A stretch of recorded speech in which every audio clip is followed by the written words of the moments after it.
তাইফের ময়দানে ক্ষতবিক্ষত শরীর, রক্ত ঝরছে আল্লাহর নবীর গা থেকে। আহারে, আমি সেই জায়গাও দেখেছি, তাইফের সেই জায়গাটাও দেখেছি যেখানে রাসূলুল্লাহ বেহুশ হয়ে পড়েছিলেন, সব থেকে বেশি রক্ত পড়েছে।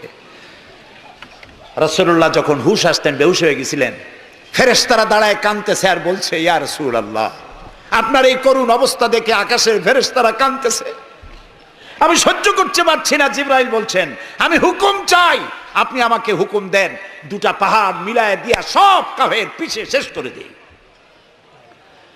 আল্লাহর নবী বলেন, জিবরাইল, আমি যদি হুকুম করি, আমার হুকুমে যদি দুই পাহাড় দিয়া মানবগুলিকে সব যদি পিছে মেরে ফেলে দাও, একটা কাফেরও যদি না বাঁচে, তাহলে কার কানে আমি পৌঁছাবো লা ইলাহা ইল্লাল্লাহু মুহাম্মাদুর রাসূলুল্লাহ। নবী করিম সাল্লাল্লাহু আলাইহি সাল্লাম বসে আছেন, গা দিয়ে রক্ত ঝরছে। এই অবস্থা দেখে তায়েফের এক লোক দৌড়াইয়া তার বাগানে চলে গেল, আঙ্গুর বাগান, বুখারীর হাদিস। আঙ্গুর বাগান থেকে এক গ্লাস আঙ্গুরের রস নিয়ে এসে রসুলের হাতে দিলেন।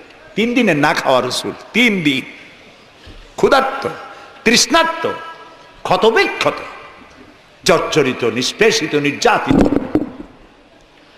এক গ্লাস শরবত হাতে পেয়ে বিসমিল্লাহ বলে শরবতটা পান করলেন। জিজ্ঞেস করলেন, তোমার নাম না আত্তাস? তিনি বললেন, হ্যাঁ, আমার নাম আত্তাস। তোমার বাড়ি হযরত ইউনূস আলাইহিস সালামের গ্রামে? তিনি বললেন, হ্যাঁ। তো আপনি কি করে জানলেন আমার নাম আত্তাস আর আমার বাড়ি ইউনূস আলাইহিস সালামের গ্রামে? নবী করিম সাল্লাল্লাহু আলাইহি সাল্লাম বললেন, আত্তাস, ইউনূস আলাইহিস সালাম নবী আর আমিও নবী, এক নবীর খবর আরেক নবীর কাছে থাকে। এক গ্লাস শরবত পান করে দুহাত উঁচু করলেন। নবীর চোখ থেকে দরদর করে পানি পড়ছে।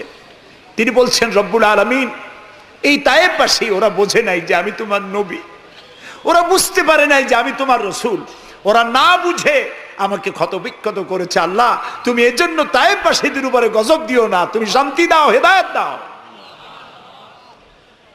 দুনিয়ার সকল নবী কোন কোন ক্ষেত্রে অধৈর্য হয়েছেন, নবী করিম সাল্লাল্লাহু আলাইহি সাল্লাম কখনো অধৈর্য হন নাই। প্রিয় ভাই সব, সুলাইমান আলাইহিস সালাম রাষ্ট্র পেয়েছেন, পিঁপড়ার ভাষা বোঝেন। কার ভাষা? পিঁপড়ার রাজা আছে না, চেনেন পিঁপড়ার রাজা? মাঝে মধ্যে পরিচয় করেন পিঁপড়ার রাজা কারা।